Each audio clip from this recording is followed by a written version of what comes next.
شروع اللہ کے 99 ذاتی اور صفاتی ناموں سے جو دلوں کے بھید خوب جانتا ہے۔ رحمت کا تصور یا اس کے وجود کا ثبوت اللہ تعالیٰ نے خود عطا فرمایا۔ اس کا ارشاد ہے، اور یہ ارشاد بڑے زوردار لہجے میں آیا ہے کہ میری رحمت سے مایوس نہ ہونا، یعنی خبردار میری رحمت سے مایوس نہ ہونا۔ اگر انسان کے اعمال اپنے منطقی نتیجے پر منتج ہوں تو رحمت کا لفظ کوئی معنی نہیں رکھتا۔ انسان محنت کرے گا حاصل کر لے گا، بدی کرے گا سزا پالے گا، نیکی ہوگی انعام پائے گا۔ ہر وجہ کا ایک نتیجہ ہے اور ہر نتیجے کے لیے کوئی نہ کوئی وجہ ہے۔ اگر وجوہ اور نتائج صرف وجوہ اور نتائج ہی ہوتے تو غالباً انسان کے دل سے امید، آس اور رحمت کا تصور ختم ہو جاتا۔ رحمت ہوتی ہی انسان کو اس کی بدعمالیوں کی سزا سے بچانے کے لیے ہے، یعنی حال کی غلطی جو مستقبل میں اپنے لیے سزا مرتب کر چکی ہے یا لکھ چکی ہے، اس سے بچانے والی شے رحمت کہلائے گی۔ بس یہ ارشاد کہ میری رحمت سے مایوس نہ ہونا صرف یہی مفہوم رکھتا ہے کہ اے انسان اپنے مستقبل سے مایوس نہ ہونا، اور یہ کہ اے انسان اگر کبھی غلطی سرزد ہو جائے تو یاد رکھنا کہ غلطی کی سزا ضرور ہے، لیکن یہ بات نہ بھولنا کہ میری رحمت میرے غضب سے زیادہ وسیع ہے۔ غلطی کی سزا دینے والا میں ہی ہوں، لیکن یہ میرا ہی فضل ہے کہ میں غلطیاں معاف بھی کرتا ہوں، خطاؤں سے درگزر بھی کرتا ہوں۔ انسان کی کمزوری کو اپنی رحمت کی طاقتیں عطا فرماتا ہوں۔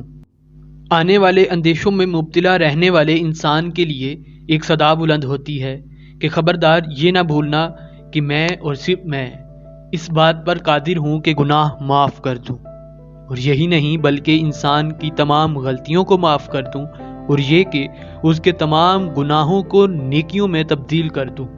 میں انسان کو تاریکیوں سے نکالتا ہوں، اسے روشنی عطا کرتا ہوں۔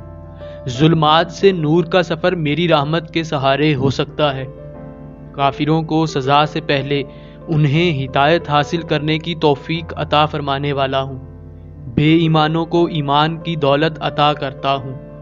اللہ کریم کی رحمت کو اگر غور سے دیکھیں تو زندگی کے قدم قدم پر چھائی ہوئی ہے۔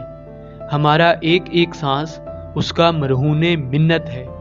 رات کو سونے کے بعد صبح کی بیداری اس کی رحمت کے سہارے ہوتی ہے۔ انسان نہیں جانتا کہ وہ کن کن مشکل مقامات سے گزار دیا جاتا ہے۔ یہ زندگی مشاہدات سے بھری ہوئی ہے۔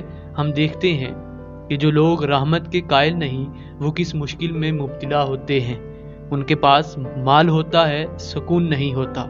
وہ اپنی آرزویں پوری کر کے بھی دولت سکون سے محروم ہوتے ہیں۔ یہ اس کا فضل ہے کہ وہ انسان کے دل کو سکون و قرار کی دولت سے مالا مال کر دے۔ اللہ کریم نے انسان کو رحمت کا تصور دیا۔ رحمت کے خیال سے ہی انسان کے تصور میں بہار پیدا ہو جاتی ہے۔ ایسی آرزو جس کے حاصل کرنے کی خواہش ہو اور اس کا استحقاق نہ ہو، رحمت کے انتظار میں پل جاتی ہے۔ مسلمان جنت کی تمنا میں اپنی حیات کا سفر کر رہے ہیں۔ یہ یقین کہ ان کی آخرت بہتر ہوگی صرف رحمت کے تصور سے حاصل ہوتا ہے۔ ہمارے لیے سب سے بڑا اعزاز یہی ہے کہ ہم اللہ تعالیٰ کی رحمت کے انتظار میں رہتے ہیں۔ مسلمان رحمت کے حق سے مایوس نہیں ہوتا۔ ہمیں اپنے اعمال کا آسرا نہیں، آسرا اس کی رحمتوں کا ہے۔ ہم جانتے ہیں کہ عبادت وہ ہے جو معبود کو منظور ہو جائے، ورنہ کروڑوں سال کی عبادت ایک سجدہ نہ کرنے سے ضائع ہوتی دیکھی گئی، اور مقرب معتوب ہوا کہ اس نے اپنے عمل کے غرور میں اپنا مقام چھوڑ دیا۔ یہاں مقام صرف منظوری کا ہے، تقرب صرف رضامندی کا ہے، نتیجہ اعمال کا نتیجہ اعمال پر نہیں عنایات پر ہے۔ عدل اہم چیز ہے، لیکن فضل عدل سے بہت زیادہ قوی ہے۔ اللہ تعالیٰ جانتا ہے کہ انسان کو ضعیف پیدا کیا گیا۔ ترغیبات کے رنگین جال میں انسان پھنس جاتا ہے، اور جو لوگ اس جال سے بچ گئے وہ رحمت کے دائرے میں پناہ پا گئے۔ اللہ تعالیٰ نے اپنے مقرر کیے ہوئے اپنے نامزد فرمائے ہوئے انبیاء علیہم السلام کو دنیا میں اس لیے مبعوث فرمایا کہ وہ لوگوں کو گناہ اور کفر کی تاریکی سے باہر نکالیں۔ ان سے جہالت کے اندھیرے دور کریں اور وہ لوگ جو خواہشات کے جال میں جکڑے جا چکے ہیں ان کو امید اور رحمت کی قوت عطا فرما کر انہیں ہر بندھن توڑنے کے لیے تیار کر دیا جائے۔ دنیا میں آنے والے تمام پیغمبروں علیہم السلام نے انسانیت کی خدمت کی، انسان کو فلاح کی طرف سفر کرایا، اور سب پیغمبروں میں سب سے زیادہ بزرگ پیغمبر، محبوب پیغمبر، منور پیغمبر اور پیغمبروں کے امام پیغمبر صلی اللہ علیہ وآلہ وسلم کو اللہ تعالیٰ نے اپنی رحمتوں کے کمال کا مظہر بنا کے بھیجا۔ ارشاد باری تعالیٰ ہے کہ ہم نے آپ صلی اللہ علیہ وآلہ وسلم کو سب جہانوں کے لیے رحمت بنا کے بھیجا۔ یہ مقام بڑے غور کا ہے کہ کیا ایک انسان سب انسانوں کے لیے اور سب جہانوں کے لیے رحمت کا باعث ہو سکتا ہے؟ اور اگر ایک انسان سب انسانوں کے لیے، سب جہانوں کے لیے، پوری کائنات کے لیے، ماضی، حال، مستقبل کے لیے، ظاہر باطن کی کائنات کے لیے رسول رحمت ہو تو وہ ایک انسان کیا انسان ہوگا؟ اب ایسے انسان کے بارے میں کچھ کہنے کی بجائے اس پر درود و سلام بھیجا جائے۔ عام آدمی اپنی ذات کے لیے باعث رحمت نہیں ہو سکتا، اور سرکار صلی اللہ علیہ وآلہ وسلم پوری کائنات کے لیے باعث رحمت ہیں، یعنی پوری کائنات کے لیے مایوسیوں سے نکلنے کی ضمانت عطا فرماتے ہیں۔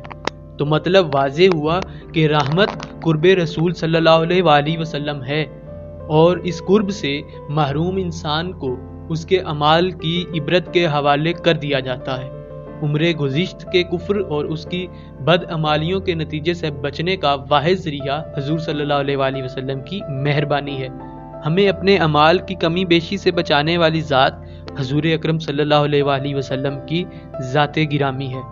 آپ صلی اللہ علیہ وآلہ وسلم کا وجود مبارک جہاں باعث تخلیق کائنات ہے، وہاں باعث قیام کائنات اور باعث نجات کائنات بھی ہے۔ انسان دنیا کے بکھیڑوں میں مبتلا ہو کر بھول جاتا ہے کہ وہ کس سفر پر آیا، کس مقصد کے لیے آیا اور اسے کہاں جانا ہے۔ وہ کھیل میں مصروف ہو جاتا ہے اور مقصد اعلیٰ اس کی نگاہوں سے اوجھل ہو جاتا ہے۔ حضور صلی اللہ علیہ وآلہ وسلم کی ذات گرامی گمراہوں کو ہدایت دے کر صراط مستقیم سے آشنا فرماتی ہے۔ آپ صلی اللہ علیہ وآلہ وسلم کے بارے میں اللہ کا ارشاد ہے کہ آپ صلی اللہ علیہ وآلہ وسلم رسولوں میں سے ہیں اور آپ ہی صراط مستقیم پر ہیں، یعنی حضور صلی اللہ علیہ وآلہ وسلم کے راستے پر چلنے والا، حضور صلی اللہ علیہ وآلہ وسلم سے محبت کرنے والا، حضور صلی اللہ علیہ وآلہ وسلم کی اطاعت کرنے والا اللہ کے قرب کو حاصل کر لیتا ہے، اور جس پر حضور صلی اللہ علیہ وآلہ وسلم مہربان اس پر اللہ مہربان، اور جس پر اللہ مہربان ہو جائے وہ کسی اعمال کی کمی بیشی سے کیوں خوف کھائے گا؟ اللہ ہی کا ارشاد ہے کہ اے میرے محبوب صلی اللہ علیہ وآلہ وسلم، یہ کیسے ہو سکتا ہے کہ میں ان پر عذاب ڈالوں جبکہ آپ ان میں ہوں؟ یعنی جس دل میں حضور صلی اللہ علیہ وآلہ وسلم کی یاد ہے وہ ہمیشہ قرار میں رہے گا، اور جائے قرار بہشت کے علاوہ کیا ہے؟ گویا کہ حضور صلی اللہ علیہ وآلہ وسلم کی محبت باعث حصول نجات ہے۔ اس کا مطلب یہ نہیں کہ انسان نیک اعمال نہ کرے، کیونکہ یہ حضور صلی اللہ علیہ وآلہ وسلم کی محبت سے انحراف ہے۔ حضور صلی اللہ علیہ وآلہ وسلم کا ہر عمل ہمارے لیے ایک نمونہ ہے، اور ہر عمل ہمارے لیے نجات کا باعث ہے۔ یہاں تک بھی کہا جاتا ہے کہ فقراء کرام سے سرزد ہونے والی کرامتیں بھی حضور صلی اللہ علیہ وآلہ وسلم کی رحمتوں کے جلوے ہیں۔ ہم نے دیکھا کہ آپ صلی اللہ علیہ وآلہ وسلم کی نگاہ رحمت کی ضمانت ہے۔ آپ صلی اللہ علیہ وآلہ وسلم کی رحمت اللہ کی رحمت ہے، کیونکہ آپ صلی اللہ علیہ وآلہ وسلم خود ہی اللہ کی رحمت ہیں۔ مولانا روم رحمۃ اللہ علیہ کو مولوی بنانے والا عمل اس کی رحمت کا عمل ہے۔ رحمت انسان کو عام سے خاص اور خاص سے خاص الخاص بناتی رہتی ہے۔ اقبال کو محرم راز بنانے والی شے یہی رحمت ہے۔ اقبال جانتا تھا کہ اس کے شعر باقی شعراء سے زیادہ بلند نہیں، اس کا فکر باقی فلسفیوں سے زیادہ بلیغ نہیں، ملت کا درد حالی کے پاس بھی تھا، اور شب بیداری اسی اقبال کے بقول عطار، رومی، رازی اور غزالی رحمۃ اللہ علیہ کو بھی ملی۔ لیکن اقبال رحمۃ اللہ علیہ کو جو پذیرائی عطا ہوئی، جو قوم نے اپنے دل میں اسے جگہ دی، یہ صرف اور صرف حصول رحمت مصطفیٰ صلی اللہ علیہ وآلہ وسلم کے دم سے ہے۔ اقبال کردار کا غازی نہ ہونے کے باوجود قلندرانہ مقامات پر فائز کیا گیا۔ اس کی آواز قوم کے لیے ایک پرسوز ہدی خاں کی آواز تھی۔ اس کا نالہ نیم شبی آج بھی قوم کے لیے بیداری کا پیغام رکھتا ہے۔ اس نے قوم کو ایک ایسے تصور سے ہمکنار کیا جسے پاکستان کا لقب ملا۔ یہی تصور اقبال تھا۔ رحمت ایک مستقبل کا تصور دے کر انسان کو جاوداں کر دیتی ہے، خاک افلاک تک جا پہنچتی ہے۔ رحمت کے شکر میں جھکا ہوا سر سرفراز کر دیا جاتا ہے۔ رحمت ایک عام زندگی میں ایسا انقلاب برپا کرتی ہے کہ وہی عام انسان خاک کے ایک ذرے سے ماہتاب و آفتاب بنا دیا جاتا ہے۔ آنے والے زمانوں کو رخ عطا کرنے والے لوگ رحمت سے نوازے ہوئے ہوتے ہیں۔ ان کی فکر رحمت کا کرشمہ ہے، ان کی فصاحت اور بلاغت رحمت کا اعجاز ہے۔ رحمت رفتیں عطا کرتی ہے، فانی کو جاودانی بناتی ہے، جزو کو کل کے راستے دکھاتی ہے، کثرت کو وحدت میں سمیٹتی ہے، مایوسیوں میں امید کے چراغ جلاتی ہے، ہونی کو انہونی اور انہونی کو ہونی کر دیتی ہے، غریبی میں بادشاہی اور بادشاہی میں فقیری عطا کرنے والی شے رحمت ہے۔ وہ جو دیکھنے میں خاک نشین نظر آتا ہے، حقیقت میں عرش نشین ہے۔ دونوں جہانوں کے لیے رحمت کا پیغام لانے والی ذات انسان کو تکلیفوں میں مبتلا دیکھ کر پریشان ہو جاتی ہے۔ آپ صلی اللہ علیہ وآلہ وسلم کو اپنا کوئی غم نہیں۔ آپ صلی اللہ علیہ وآلہ وسلم آدھی رات تک جاگتے ہیں، سجدے کرتے ہیں اور روتے ہیں، بس امت کا حال دیکھ کر۔ آپ صلی اللہ علیہ وآلہ وسلم آزردہ ہو جاتے ہیں۔ امت نے آپ صلی اللہ علیہ وآلہ وسلم کا راستہ ترک کر دیا، لیکن ابھی بہت کچھ باقی ہے۔ ابھی امیدوں کے چراغ ہیں، ابھی اعتماد کی منزل طے ہو رہی ہے، ابھی لوگوں میں یقین ہے آپ صلی اللہ علیہ وآلہ وسلم کی رحمتوں کا اور آپ صلی اللہ علیہ وآلہ وسلم کی نوازشوں کا۔ حق نہ رکھنے کے باوجود آپ صلی اللہ علیہ وآلہ وسلم کی عنایات کو اپنا حق سمجھنے والے اتنی ناحق بات بھی نہیں کر رہے۔ یہی تو حق ہے اور یہی اللہ کے حکم کا مفہوم ہے کہ میری رحمت سے مایوس نہ ہونا، یعنی عمل کی کوتاہی کی وجہ سے حق نہ رکھنے کے باوجود رسول رحمت صلی اللہ علیہ وآلہ وسلم کی عنایت کو اپنا حق مانتے رہنا۔ یہی راستہ مایوسیوں سے بچنے کا راستہ ہے۔ اسی یقین کو ایمان کہتے ہیں۔ وہ اللہ جس نے ہمیں اپنا دین عطا فرمایا، اپنی عنایات عطا فرمائی، ہمیں آنکھیں عطا کی اور آنکھوں کے لیے روشن روشن کائنات بنائی۔ اسی اللہ نے جس نے ہمارے لیے دنیا کی راہیں آسان فرمائی، ہمارے لیے دریاؤں کو حکم دیا کہ ہمیں راستہ دے دیں، بلند پہاڑوں کے لیے حکم ہے کہ انسان کو راستہ دے دیں، ہر راز کو حکم ہے کہ انسان کے لیے آشکار ہو جائے، ہر مخفی کو ظہور کا حکم دینے والا اپنی رحمتوں کے اٹل ہونے کا اعلان فرماتا ہے۔ رحمت آ کے رہے گی، گناہ معاف کر دیے جائیں گے، شرط اظہار ندامت ہے، شرط خلوص دل سے توبہ ہے، شرط حضور صلی اللہ علیہ وآلہ وسلم کے دامن سے وابستہ ہونے کی تمنا ہے، شرط اللہ کی رسی کو مل کر مضبوط پکڑنے کی ہے، یعنی شرط رحمت کی تمنا ہے اور اس کا انعام حصول رحمت۔ رحمت کے کرشمے دیکھنے والی آنکھ اکثر پرنم رہتی ہے۔ رحمت والے لوگ اس جہاں میں رہ کر بھی اس جہاں کے خیال میں زندہ ہوتے ہیں۔ دور کے زمانے بھی ان کو حضور صلی اللہ علیہ وآلہ وسلم کے قریب رکھنے میں رکاوٹ نہیں ڈالتے، کیونکہ اس نگاہ میں صدیوں کے فاصلے بھی کوئی وقت نہیں رکھتے۔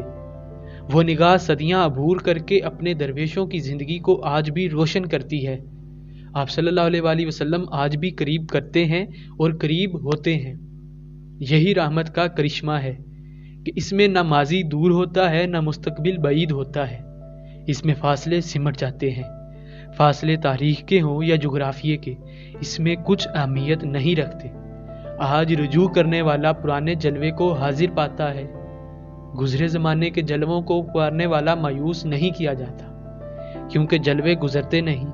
سورج میں روشنی قائم ہے، چاند میں نور باقی ہے، آسمانوں کی گردش برقرار ہے، تو پھر یہ کیسے ہو سکتا ہے کہ کائنات کے لیے رحمت کا سبب ماضی بن جائے؟ یہ ناممکن ہے۔ کائنات حاضر، رحمت حاضر۔ کائنات موجود، رحمت موجود، بلکہ یہاں تک کہ کائنات نہ موجود ہو رحمت تب بھی موجود رہتی ہے، کیونکہ رحمت دراصل حی و قیوم کی صفت ہے، اور اس صفت سے حضور صلی اللہ علیہ وآلہ وسلم کو متصف کیا گیا۔ جب صفت نہیں مر سکتی تو موصوف نعوذ باللہ کیسے فانی ہو سکتے ہیں؟ رحمتیں مرنے کے بعد بھی حاصل ہوتی رہتی ہیں۔ ہم دعا کرتے ہیں کہ اللہ ہمارے ماں باپ پر رحم فرما، ہماری اولادوں پر فضل کر، اور اگر ماں باپ یا اولاد رخصت ہو چکے ہوں تب بھی دعا کے حوالے سے ان پر رحمت ہو سکتی ہے۔ رحمت ہڈیوں پر کیا ہوگی؟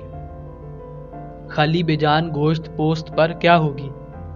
رحمت تو ہمارے ماں باپ پر ہوگی، اور اگر ماں باپ زندہ نہیں تو پھر ماں باپ کا لفظ کس کے لیے ہے؟ ہم کسی واہمے کے لیے دعا نہیں کر رہے ہیں، کیونکہ یہ دعا ہمیں حی و قیوم نے بتائی ہے۔ اللہ واہموں کی بخشش کی دعائیں نہیں بتاتا۔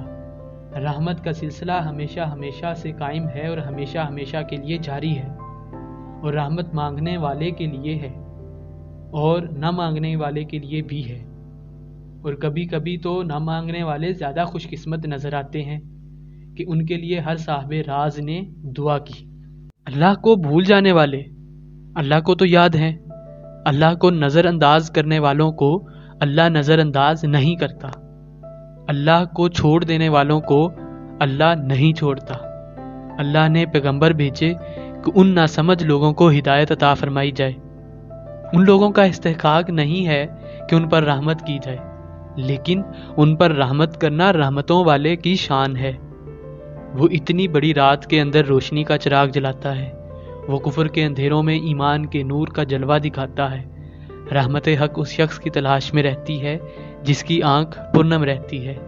آنسوؤں کے قریب رہنے والے رحمت حق کے قریب ہیں، انسان کی زبوں حالی پر ترس کھانے والے رحمت حق کے اندر ہیں۔ رحمت کرنے والے دراصل رحمت حاصل کرنے والے ہیں، انسان کے قریب رہنے والے خدا کے قریب ہیں، اور خدا کے قریب رہنے والے محبوب خدا صلی اللہ علیہ وآلہ وسلم کے قریب رہتے ہیں، اور یہ قرب رحمت ہے۔ رسول رحمت صلی اللہ علیہ وآلہ وسلم کی ہر بات حصول رحمت کا ذریعہ ہے۔